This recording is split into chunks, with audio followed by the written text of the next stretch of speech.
Last fall, I gathered up the youth committee, which was comprised of Mircha and Carmen Oltianu, of Alex and Heather and Jan, as well as Dave and myself and the pastor. And we had a meeting and we were discussing the direction that we wanted to take the youth for the next year and some of the activities that we wanted them to be involved in.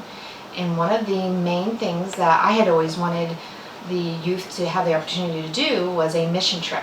I went on a mission trip to Panama with my Sabbath school, and we worked with Maranatha on their Ultimate Workout. I actually wasn't going to do Ultimate Workout 25. I just had made the decision to myself that, it's too far from home, too expensive, and it'll take too long, won't be able to do it. But I just kept feeling this push. I just kept hearing something tell me, like, you need to go on Ultimate Workout 25. So I decided to go, and I'm so glad that I did, and I couldn't have seen myself anywhere else but in Panama.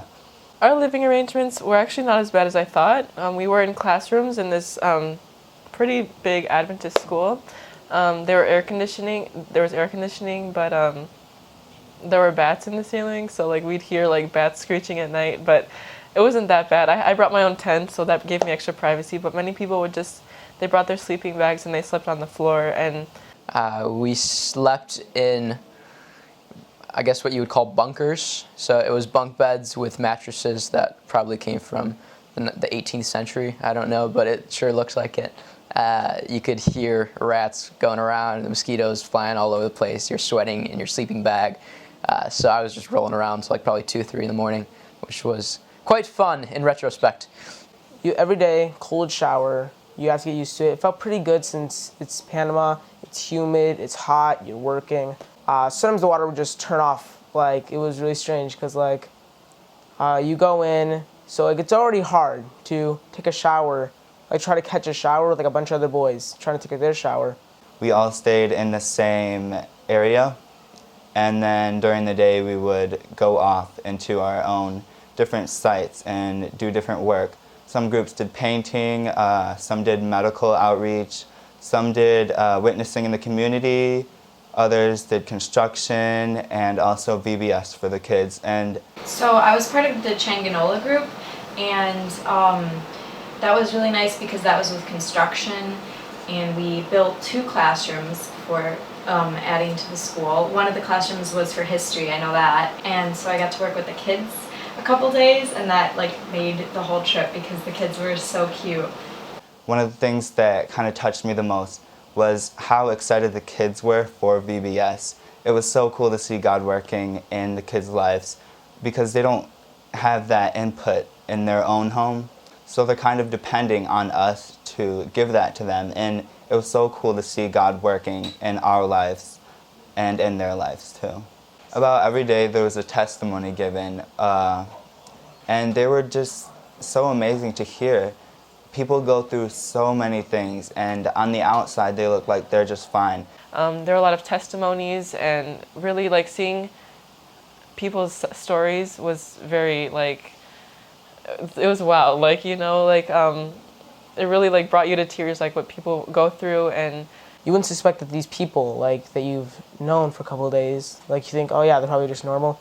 It turns out that, a lot of people there had some testimonies to share, drugs, depression, and how they found Jesus. So yeah, that was really interesting. This trip will be a trip that all of us will remember for the rest of our lives. And not only did we get a lot from it on a social, spiritual, and just environmental, cultural standpoint, but we also gave a lot back to the community. So I think there were around 4 different churches that were being worked on. A school was built. So we got a lot out of it, but also the Panamanian people got a lot out of it as well. Panama helped me be more confident in sharing religion and our religion, and being more open about my relationship with God and helping other people as well. I hope that now I can be more active in the church and just be able to say what I need to say when I need to say it. I did see God in Panama. I saw him through the locals. I saw him through Maranatha. I saw him through the nature, the place we stayed, even the food stuff. But the way that we actually put ourselves out there to go and help other people where they're actually needing help, I see him through that. Like, I see him through Jennifer, who helped us go on this mission trip. I think that the mission trip affected me because it humbled me in a lot of different ways and made me more grateful for how I live, and made me realize that I want to like do something more with my life than just live for myself. Like, I want to continue helping out others. Spiritually, I'm able to take a lot from the experience that I had in Panama and apply it to the spiritual experience that I'm having here. So the people here, although they don't need school classrooms built and they're not looking for money like crazy, they do need spiritual input as far as God working in their lives, because that is something that I see isn't as common here as it is down there. The trip back to Panama City, we had a little hiccup in the way. Me and my friend Alexis, we were on a bus together, and around 5:30ish, the bus stopped. It was about 5 in the morning, and everyone was sleeping, and I was awake, and we stopped at a gas station. I was like, oh, this is just another stop. I can go to the bathroom. So I saw that actually Adele was awake too, so I was like, okay, do you want to go out with me? Like, let's just go and we'll come back.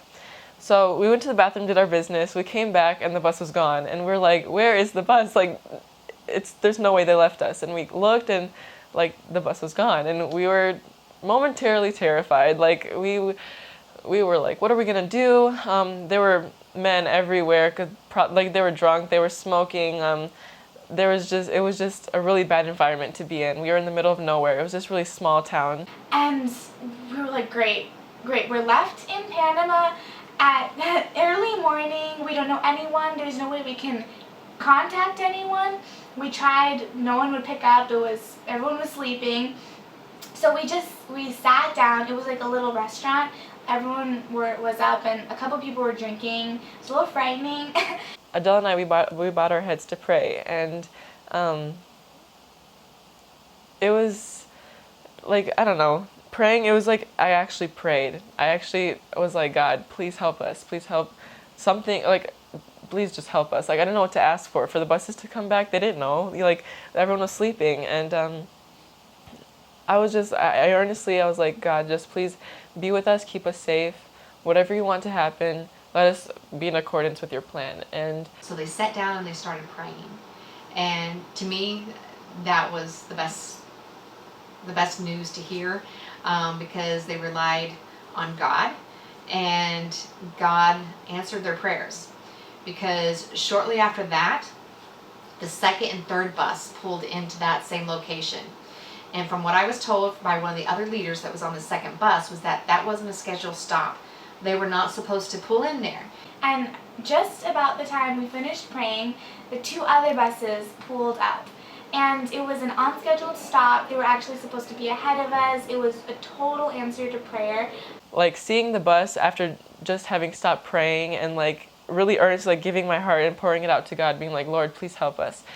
Seeing the bus pull in, it was like astonishing. Like I was shaking. I've never felt that before in my life. I was literally trembling. I couldn't walk to the bus. I was there. I was just like trembling from relief, or I don't know what it was. It was insane. And then I later found out from Adele, when she was looking out after my second prayer, that some men were headed over our way because we were the only white girls there. You know, like when you see like two lost, scared white girls, like it's like we realized that we were easy prey. And she saw them walk over, and they saw me praying, and they said like, oh, she's with Jesus, and then they walked away.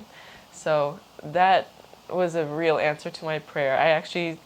It was one of the biggest miracles I've ever seen in my life, and that just it struck my heart, and it really helped me see God on this mission trip. That was a huge experience that I'll never forget in my whole entire life.